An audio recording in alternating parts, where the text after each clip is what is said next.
Hello everyone, how you all. कैसे हैं आप सब लोग। लर्न लो एफिशिएंटली के सेगमेंट में मैं आनंद गौरव उपस्थित हूं आप सबके बीच एक बार फिर। आज मैं इंडियन पैनल कोड के स्पेशल प्रोविजन के साथ आप लोग के बीच आया हूं। जब भी इंडियन पैनल कोड का बुक हम लोग के पास आता है तो पहला क्वेश्चन हम लोग का यही होता है कि when a person commit crime beyond India then Indian penal code is apply और not. Answer is yes, Indian penal code is apply there also. मैं इसे एक्सप्लेन करूं उससे पहले जो लोग मेरे चैनल पे फर्स्ट टाइम विजिट कर रहे हैं, प्लीज़ मेरे चैनल को लाइक करें, सब्सक्राइब करें, कमेंट करें एंड बेल आइकन को जरूर प्रेस करें ताकि जो भी मैं लीगल अपडेट अपने चैनल पे अपलोड करूं वो टाइम टू टाइम आप लोग को मिलता रहे।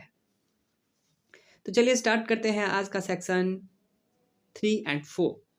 उससे पहले कुछ बेसिक जान लेते हैं। फर्स्ट टाइम जब इंडियन लॉ कमीशन बनाया गया तो उसे प्रिसाइड कर रहे थे mister Macaulay and mister Macaulay के द्वारा ही ये ड्राफ्ट किया गया। इसका टाइटल इंडियन पैनल कोड 1816 है। फर्स्ट टाइम इसे लेजिस्लेचर से 6 अक्टूबर 1860 को पास किया गया।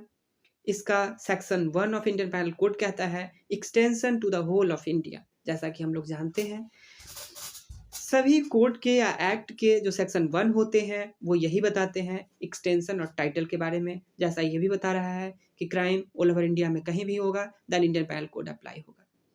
अब application of Indian penal code कैसे ये अप्लाई होता है, तो section 2 of Indian penal code जो है वो बताता है commit any person commit crime within India then Indian penal code is apply. तो हम लोग ऐसा जानते हैं कि इंडियन पैनल कोड है तो इंडिया में कहीं भी क्राइम होगा तो वो उस पर अप्लाई होगा। उसमें जो पनिशमेंट दिए गए हैं वो निर्धारित किए गए हैं वो उसे दिया जाएगा। लेकिन सेक्शन 3 एंड सेक्शन 4 जो है वो ठीक सेक्शन 2 के अपोजिट है। सेक्शन 3 कहता है punishment of offence committed beyond India. जब कोई क्राइम इंडिया के टेरिटरी से बाहर होगा तो उसे ऐसा ट्रीट किया जाएगा जैसे वो इंडिया में हुआ है। It may be tried in India as they are committed in India. उस क्राइम को ऐसे ट्रीट किया जाएगा जैसे वो क्राइम इंडिया में हो रहा है या हुआ है। वो व्यक्ति इंडिया में कहीं भी पाया जाता है उसे वहां से उसके ऊपर ट्रायल चलाया जाएगा। सेक्शन 4 और सेक्शन 3 में ज़्यादा अंतर नहीं है लेकिन थोड़ा सा डिफरेंसेस है। Section 3 and section 4 limited scope से काम करता है। ये मैंडेटरी नहीं है कि सेक्शन 3 में जो व्यक्ति या सेक्शन 4 में जो व्यक्ति out of country, out of state, out of territory of India crime करता है उसका ट्रायल इंडिया में ही चलेगा, लेकिन चलाया जा सकता है। सेक्शन 4 बात करता है एक्स्ट्रा टेरिटोरियल ऑफेंसेस के बारे में। How section 4 apply in other territory. So इसके लिए दो कैटेगरी दिए गए हैं, पर्सन सिटीजन ऑफ इंडिया या person offences with computer resources in India. या तो वो सिटीजन ऑफ इंडिया होना चाहिए वो पर्सन जो कहीं दूसरी जगह क्राइम कर रहा है, या वो कंप्यूटर की तकनीकी से कोई छेड़छाड़ किया गया हो और वो कंप्यूटर लोकेटेड हो इंडिया में।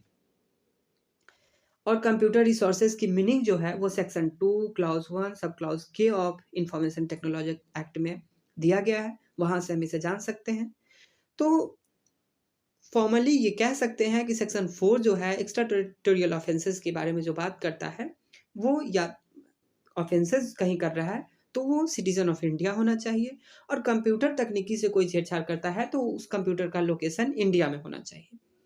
और दूसरी बात कि वहां भी अप्लाई होगा जहां सम शिप और एयरक्राफ्ट में क्राइम होगा, जैसे वहां वो क्राइम कर रहे हैं। जैसे सम की मैं यहाँ फ्यू शिप एंड एयरक्राफ्ट की बात की गई है, नॉट ऑल, बिकॉज शिप और एयरक्राफ्ट रजिस्टर्ड इन इंडिया की बात की जा रही है सेक्शन 4 में। तो रजिस्टर्ड यानी सबकी बात नहीं, जो रजिस्टर्ड है उनकी बात की जा रही है।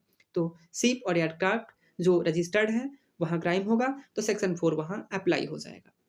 तो सेक्शन 3 कहता है कमिटेड बियॉन्ड इंडिया, सेक्शन 4 कहता है एक्स्ट्रा टेरिटोरियल ऑफेंसेस। यानी सेक्शन 3 एंड सेक्शन 4 के अकॉर्डिंग कोई व्यक्ति किसी दूसरे स्टेट में क्राइम करता है, किसी दूसरे टेरिटरी में क्राइम करता है जो इंडिया के टेरिटरी से बाहर है, तो वहाँ उसके ऊपर ऐसे ट्रीट किया जाएगा, उसे ऐसे ट्रायल चलाया जाएगा जैसे वो इंडिया में हुआ है। जैसे एलिस्टेशन देखते हैं, उसकी कोई व्यक्ति उगांडा में क्राइम किया है और इन्वेस्टिगेशन में पाया गया है कि वो व्यक्ति सिटीजन ऑफ इंडिया है, तो इंडिया में वो कहीं भी पाया जाता है तो वहीं से उसकी ट्रायल चलेगी और उसका ट्रायल सेक्शन 4 के अकॉर्डिंग चलेगा।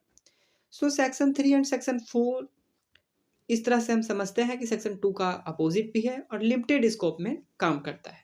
सेक्शन 2 अ person commit crime within India की बात करता है। सेक्शन 3 एंड 4 ठीक अपोजिट कहता है कि कोई भी व्यक्ति जो इंडिया के टेरिटरी से बाहर है और वहाँ क्राइम करता है तो उसको ऐसे ही ट्रीट किया जाएगा और उसके ऊपर ट्रायल चलाया जाएगा। तो इस तरह से सेक्शन 3 एंड सेक्शन 4 जो है वो इम्पॉर्टेंट है। सेक्शन 4 में जो इम्पॉर्टेंट बात है वो ये ध्यान रखने की है कि वो पर्सन सिटीजन ऑफ इंडिया होना चाहिए। ऑफेंसेस विथ कंप्यूटर और उस कंप्यूटर की तकनीकी से कोई छेड़छाड़ होनी चाहिए और उस कंप्यूटर का लोकेशन इंडिया में होना चाहिए।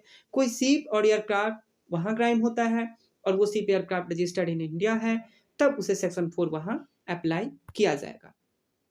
अब बात करते हैं लास्ट सेक्शन, सेक्शन 5 की। सेक्शन 5 बात करता है certain law not to be affected by this act, यानी इंडियन पैनल कोड जो है उसके अलावे भी कोई एक्ट है जो पनिशमेंट या ऑफेंसेस की बात करता है तो वो अफेक्ट नहीं करेगा। जैसे एग्जांपल के तौर पे हम समझ सकते हैं security exchange board of India. Security exchange board of India में इनसाइडिंग ट्रेडर को ऑफेंस बताया गया है, उसके लिए पनिशमेंट वहाँ निर्धारित किया गया है, तो वहाँ इंडियन पैनल कोड अफेक्ट उसे नहीं करेगा। और भी कई एक्ट है, कोड है जहाँ पनिशमेंट की बात की गई है, सो वहाँ इंडियन पैनल कोड का कोई प्रोविज़न अफेक्ट नहीं कर सकता है। सो सेक्शन 5 यहाँ ये इम्पोर्टेंट ध्यान रखने की चीज़ है हम लोगों को as a judiciary aspirant, as a LLB 5 year 3 year law student, कि सेक्शन 5 ये बताता है इंडियन पैनल कोड को कि Indian penal code is not exhaustive in nature, Indian penal code is adjective in nature. ये अपने आप में संपूर्ण नहीं है, और भी लॉ है जो पनिशमेंट और ऑफेंसेस की बात करता है। सो होप आप लोगों ने सेक्शन 2, सेक्शन 3 और सेक्शन 4 को समझा होगा, और इसी के साथ आप लोगों ने ये भी समझा होगा कि Indian penal code exhaustive in nature नहीं है, ये एडजेक्टिव लॉ है।